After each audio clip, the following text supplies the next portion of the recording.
હું ભોજન કરીને મારા રૂમમાં હતો અને મોબાઈલ પર મૂવી જોઈ રહ્યો હતો. ત્યારે કાકી ધીમે ધીમે રૂમમાં આવી અને મારી પથારી પાસે બેસી ગઈ. તેમણે સ્મિત સાથે કહ્યું, એકલી બોર થઈ રહી હતી તો વિચાર્યું કે તારી સાથે થોડીવાર વાત કરી લઉં. પછી કાકીએ કહ્યું કે કોઈ સારી બોલિવૂડ મૂવી મૂકી દે, જે જોવામાં મજા આવે. મેં મારી પ્લાસ્ટિકની થેલીમાંથી એક બોલિવૂડ મૂવી કાઢી અને પ્લે કરી દીધી, પણ ભૂલથી તે મૂવી થોડી વધારે રોમેન્ટિક થઈ ગઈ.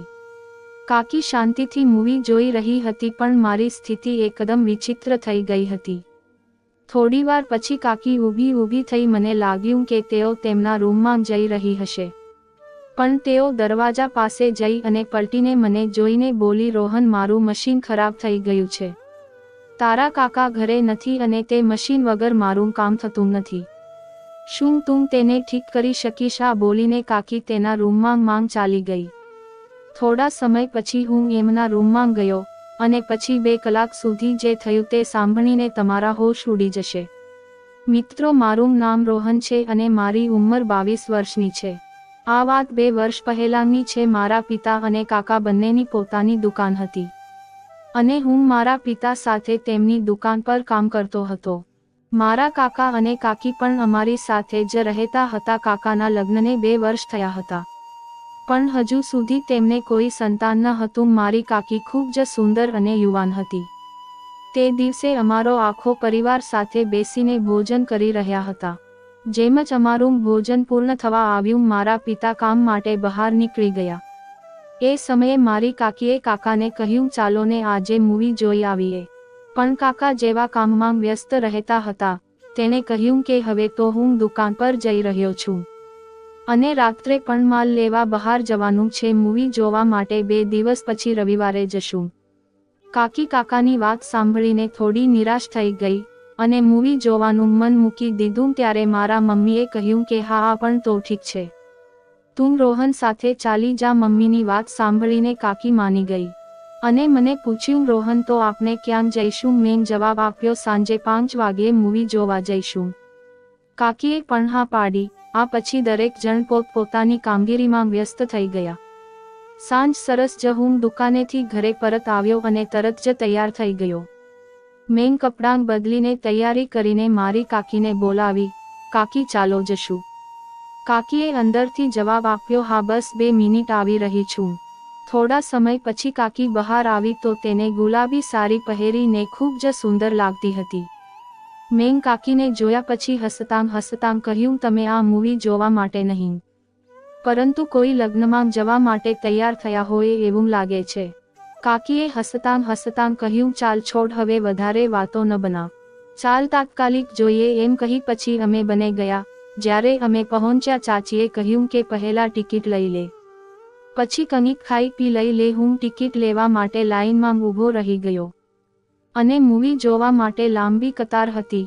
મારી સામે કાઉન્ટર પર બેઠેલા વ્યક્તિએ કહ્યું, સોરી સર, આ મૂવી હાઉસફુલ થઈ ગઈ છે. હું નિરાશ થયો અને કાકી પાસે ગયો. મેં કહ્યું, કાકી, ટિકિટ તો મૂવીની નથી, આખી મૂવી હાઉસફુલ છે. કાકીએ આ સાંભળીને થોડી નિરાશા વ્યક્ત કરી. મેં તેને સમજાવવાનો પ્રયત્ન કર્યો કે કાકી, ચાલો બીજી મૂવીની ટિકિટ લઈ. અહીંયા બીજી પણ ઘણી બિલકુલ મૂવી ચાલી રહી છે. કાકીએ થોડો વિચાર કર્યો અને પછી કહ્યું, આ ટિકિટ છે, લઈ લે, પણ મૂવી સારી હોવી જોઈએ. મેં એક રોમેન્ટિક મૂવીની ટિકિટ લીધી. પાછા જઈને મેં કહ્યું, કાકી, મેં રોમેન્ટિક મૂવી માટે ટિકિટ લીધી છે.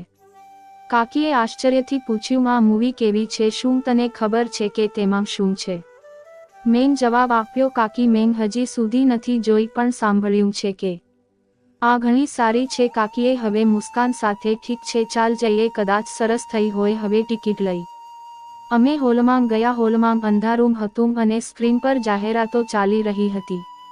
અમે અમારી ટિકિટ લઈને જગ્યા પર બેસી ગયા. ફિલ્મ શરૂ થઈ. શરૂઆતમાં રોમેન્ટિક દ્રશ્યો જોઈને કાકીએ સ્મિત કર્યું તો કાકીને જ સારી લાગી રહી છે ને હસીને કાકી, હે બસ એન્જોય તો કરો અને ફિલ્મનો આનંદ લ્યો. મૂવી શરૂ થયાને લગભગ 10 મિનિટ પછી એક એવો સીન જેને જોઈને મેં થોડીક સહેજતા અનુભવી.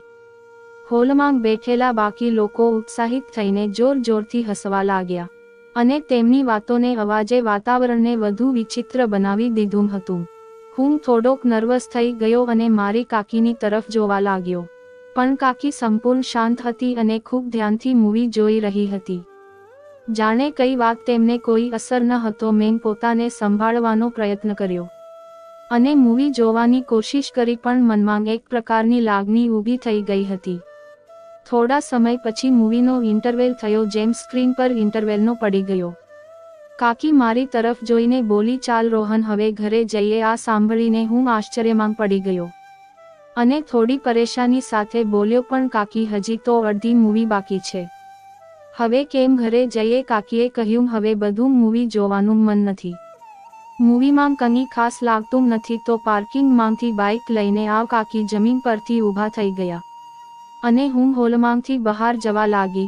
હું તેમની પાછળ ગયો, પણ કંઈ કહેવાની હિંમત ન થઈ. બહાર પહોંચીને હું તરત જ પાર્કિંગમાં ગયો અને બાઇક લઈને ગેટ પાસે આવી ગયો, જ્યાં કાકી મારી રાહ જોઈને ઊભી હતી. અમે બંને શાંતિથી ઊભા. રસ્તામાં કોઈક એક શબ્દ પણ ના બોલ્યો. કાકી શાંત હતી અને વિચારતો હતો કે આ મૂવી જોઈ લેવાનો નિર્ણય કેમ કર્યો હશે. થોડા સમયમાં અમે ઘરે પહોંચ્યા. જેમ જ અમે ઘરે પહોંચ્યા, ઘરમાં પ્રવેશ કર્યો. મમ્મીએ પૂછ્યું, અરે તમે આટલા વહેલા કેમ આવી ગયા? શું તે મૂવી સારી ન હતી? મેં જવાબ કહ્યું, અરે મમ્મી, બકવાસ મૂવી હતી, બિલકુલ મજા ન આવી. કાકીએ પણ મારી વાતમાં સમર્થન આપતા કહ્યું, હા, મૂવી જોવામાં મન ન લાગ્યું એટલે વહેલા આવી ગયા. મમ્મીએ અમારી વાત સાંભળી અને કંઈક આવ્યા વિના ત્યાંથી ચાલી ગઈ. કાકી પણ એમના રૂમમાં ચાલ્યા ગયા. હું બહાર ફરવા ચાલ્યો ગયો. થોડા સમય પછી હું ઘરે પાછો આવી ગયો અને ટીવી જોવા લાગ્યો. રાતે આખો પરિવાર ઘરે આવી ગયો. બધાએ સાથે ભોજન કર્યું અને પછી પોતપોતાના રૂમમાં સૂવા ગયા. હું પણ મારા રૂમમાં ગયો, પણ હું નીંદ આવતી નહોતી. હું બેડ પર પડેલો હતો. રાતના લગભગ 10 વાગ્યા હશે. અચાનક મારા કાકી મારા રૂમમાં આવ્યા. તેમણે ધીમે ધીમે પૂછ્યું, રોહન સૂઈ ગયો? મેં જવાબ આપ્યો, ના કાકી, હું જાગું છું. કાકી હવે મુસ્કાન સાથે બોલી, તો શું હું તમને કહું? મેં કહ્યું, મેં કશું જ કહ્યું નહીં. કાકી મારી નજીક આવીને મારા બેડ પર બેસી ગઈ. તેમની આજથી અસ્વસ્થતા અનુભવા લાગી ગયું. એ સમયે અચાનક તેના ફોન પર કાકાનો વિડીયો કોલ આવી ગયો. કાકીએ કોલ ઉઠાવ્યો અને કાકા સાથે વાત કરવાનું શરૂ કર્યું. કાકાએ પૂછ્યું, તમે ક્યાં છો? કાકીએ થોડી શરમ સાથે કહ્યું, રોહનના રૂમમાં છું. કાકાએ આશ્ચર્યથી પૂછ્યું, ત્યાં શું કરી રહી છે? કાકીએ તરત જ જવાબ આપ્યો. રૂમમાં જોયું કે રોહનની લાઇટ ચાલુ છે. મને લાગ્યું કે આ લાઇટ ચાલુ રાખીને સૂઈ ગયો હશે એટલે જોવા આવી ગઈ હતી. કાકાએ કહ્યું, ઠીક છે. કાકીએ પણ વાત પૂર્ણ કરવા માટે કહ્યું, હવે હું મારા રૂમમાં જઈ રહી છું, ત્યાં જઈને વાત કરશું. આ પછી કાકી થોડીક મારી પાસેથી દૂર થઈ ગઈ અને તેના રૂમમાં જઈને ફરી કાકા સાથે વાત કરવામાં વ્યસ્ત થઈ ગઈ. કાકાએ તેને જોયું અને કહ્યું કે તમે બહુ સુંદર લાગી રહ્યા છો. જો નજીક હોત તો ખૂબ પ્રેમ કરત. આ બધું મેં સાંભળી લીધું અને મને એ સમજાઈ ગયું કે કાકી હવે તેમના રૂમમાં કેમ જઈ રહી હતી. જ્યારે કાકી તેમના ઓરડામાં ગઈ ત્યારે મેં મારી ઓરડાના દરવાજાને બંધ કરી નાખ્યો અને સૂવાનું નાટક કરવાનું શરૂ કર્યું. મારું મન શાંત ન હતું. જે કંઈ મેં જોયું અને સાંભળ્યું તે મારી અંદર એક બેચેની પેદા કરી રહ્યું હતું. જે કંઈક જોયું અને સાંભળ્યું તે મારા મનમાંથી જ જતું ન હતું. આખરે મારી સાથે વધારે સહન ન થયું અને હું ધીમે ધીમે કાકીના રૂમની તરફ ચાલ્યો ગયો. તેમના દરવાજાને હવે ખોલ્યો તો જોયું કે કાકી કાકા સાથે વિડીયો કોલ પર વાત કરી રહી હતી, પરંતુ આ વખતે તે મશીન ઠીક કરવાના કામમાં વ્યસ્ત હતી. તેમનું સંપૂર્ણ ધ્યાન કોલ પર જ હતું. હું દરવાજા પાસે ઊભો રહી ગયો અને તેને જોઈ રહ્યો. એક પગમાં કાકીની નજર મારા પર પડી. હું દંગ રહી ગયો. તેમની આંખોમાં આશ્ચર્ય હતું પણ શાંતિ હતી. મારી પાસે કોઈ બોલવાની હિંમત જ ન હતી. હું તરત જ મારા રૂમમાં પાછો આવી ગયો. મારું હૃદય જોરથી ધબકતું હતું અને હું શરમ અનુભવી રહ્યો હતો. બેડ પર પડ્યો અને ઊંઘવા માટે નાટક કરતો રહ્યો, પણ મારું મન શાંત ન હતું. આગલી સવારે નાસ્તા માટે બેઠો હતો. પપ્પા અને કાકા દુકાન માટે નીકળી ગયા હતા. મમ્મી રસોઈમાં વ્યસ્ત હતી અને કાકી મારી સામે આવીને બેસી. તે હવે મારી તરફ જોયું અને પછી રોહન ગઈકાલે રાત્રે મારા રૂમની પાસે શું કરી રહ્યો હતો એમનો આ પ્રશ્ન સાંભળીને લાગ્યું કે મારી પાસે જવાબ ન હતો. હું ફક્ત મારી પ્લેટ તરફ જોઈ રહ્યો હતો. નાસ્તો ઝડપથી પૂરો કર્યો અને ઉઠીને બોલ્યો, મારે દુકાન પર જવું છે. કાકી મારી પાછળ જોઈ રહી હતી, પણ મેં તેમના પ્રશ્નથી બચવાનો પ્રયાસ કર્યો. ઘરમાંથી ઝડપથી નીકળી ગયો અને દુકાન તરફ ગયો. મારી અંદર કાકીની મુસ્કાન અને પ્રશ્નો ઘૂમતો રહ્યો. સાંજે જ્યારે બધા ભોજન માટે સાથે બેઠા હતા ત્યારે કાકાએ કહ્યું કે તેમના એક મિત્રના લગ્ન છે અને તે બીજા શહેરમાં રહે છે. કાકાએ નક્કી કર્યું કે તેઓ બીજે દિવસે તેમના મિત્રને મળવા જશે. બીજે દિવસે પપ્પા દુકાને ગયા અને કાકા તેમને ના મિત્રને મળવા ગયા. હવે ઘરમાં ફક્ત હું, કાકી ને મારા મમ્મી જ હતા. દિવસ સામાન્ય રીતે પસાર થયો. બપોરે કાકીએ કહ્યું કે મને બજારે જવું છે, થોડો જરૂરી સામાન લાવવો પડશે. શું તું મારી સાથે આવીશ? મેં તરત જ કહ્યું કે હા હા કાકી, હું બાઇક લઈ આવું છું. મેં તરત જ મારી બાઇક બહાર કાઢી. કાકી સાડીમાં હતી અને હંમેશાની જેમ ખૂબ જ સુંદર લાગી રહી હતી. તે મારી પાછળ બેસી ગઈ. જેમ જ કાકીએ મારા ખંભા પર હાથ મૂક્યો તો મને એક અનોખો અનુભવ થયો. આ પહેલી વાર હતું કે કાકી મારી સાથે નજીક હતી. બાઇક સ્ટાર્ટ કરીને અમે ચાલી ગયા. રસ્તામાં કાકીની સાડીનો પલ્લુ હલવાનો શરૂ થયો અને તેમની સુગંધ મને મહેસૂસ થઈ. તેમની ઉપસ્થિતિ મને કંઈક અલગ જ લાગતી હતી. હું બાઇક પર ધ્યાન કેન્દ્રિત કરવાનો પ્રયત્ન કરી રહ્યો હતો, પરંતુ કાકીની મને થોડો અસ્વસ્થ બનાવી દીધો હતો. રસ્તામાં કાકી અચાનક પૂછ્યું, રોહન, તારી કોઈ ગર્લફ્રેન્ડ છે? તેમના પ્રશ્ન પર હું ચોંકી ગયો. મારું હૃદય જોરથી ધબકવા લાગ્યું. હું બોલ્યો, નહીં કાકી, મારી કોઈ ગર્લફ્રેન્ડ નથી. કાકીએ હસીને કહ્યું, અરે તું એટલો સીધો સાદો છે તો પર કોઈ તારી પાછળ નથી પડી? જવાબ માત્ર હસીને કહ્યું, નહીં કાકી, મને આ બધી બાબતોમાં ક્યારેય રસ નથી. તેમની વાતોથી વાતાવરણ થોડું સારું લાગતું હતું. હું હવે થોડીક આરામદાયક લાગણી અનુભવી રહ્યો હતો. બજારમાં પહોંચીને તમે જરૂરી સામાન ખરીદ્યું અને ઘરે પાછા આવી ગયા.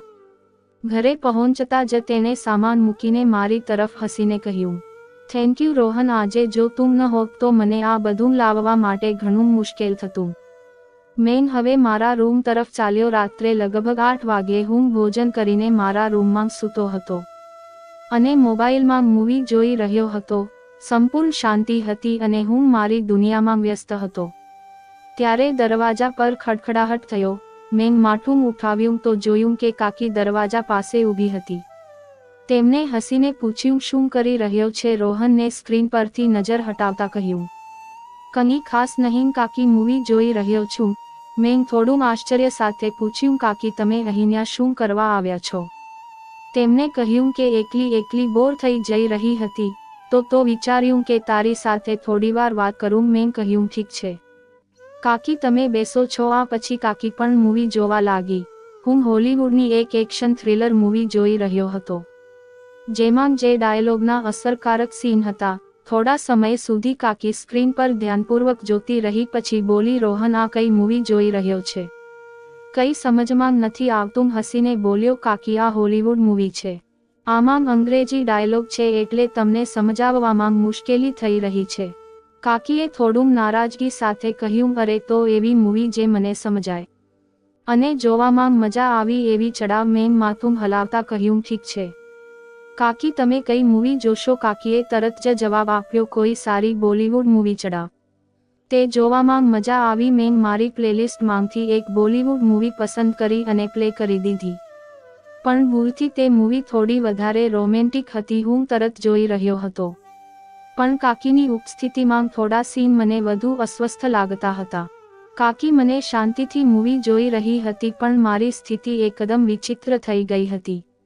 જ્યારે પણ કોઈ રોમેન્ટિક સીન આવતો હું અહીંયા ત્યાં જોવાનો પ્રયત્ન કરતો અને વિચારતો કે મૂવી બંધ કરવી કે બદલી નાખવી. કાકીએ કદાચ જોઈ લીધું. તેમણે પૂછ્યું, શું થયું રોહન, આટલો અજાણ્યો કેમ બનીને બેસી રહ્યો છે? હું થોડી ઝીઝક સાથે બોલ્યો, કશું નહીં કાકી, પણ મૂવીમાં થોડા વધારે રોમેન્ટિક સીન છે. કાકીએ હસીને કહ્યું, તો શું થઈ ગયું? આ તો મૂવીનું એક વાત છે. તેમની આ વાત સાંભળીને હું વધુ અસ્વસ્થ થઈ ગયો. હું વિચારતો હતો કે મૂવી પણ બદલી દો, પણ કાકી ખૂબ જ આરામથી મૂવીમાં મગ્ન હતી. મૂવીના માધ્યમમાં હું વિચારતો હતો કે આગામી વાર મૂવી લગાવતા પહેલા નક્કી કરવું પડશે કે હું બોલ્યો કાકી આ મૂવી સારી લાગતી નથી, કંઈક બીજી મૂવી મૂકી દઉં. કાકી હસીને બોલી રહેવા દે, આ મૂવી સારી છે.